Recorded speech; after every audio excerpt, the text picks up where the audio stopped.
ওয়ালিদিহি ওয়া ওয়ালাদিহি ওয়ান নাসি আজমাইন।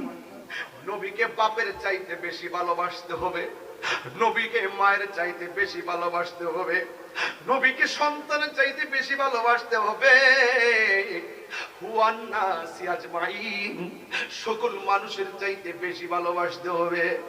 তুমি যদি তোমার নবীর আগমনে মেহমানদারির সময় সন্তানের প্রতি বেশি ভালোবাসা দেখাও, তোমার জীবন বরবাদ, আমার জীবন বরবাদ হয়ে যাবে। কাইন্দ না, নবী আসতেছে। চোখের পানি মুছে ফেল, আর হাতের মধ্যে একটা বস্তা দাও, বস্তা দিয়ে কেল্লার আগে ঢুকাইয়া, লুকটারে পরে ঢুকাইয়া, যে ফুলাটা মারা গেছে ওই ফুলাটারে টাইনা বস্তা ঢুকাইয়া, মুখটারে পাইনা ঘরের কোনার মধ্যে বলাইয়া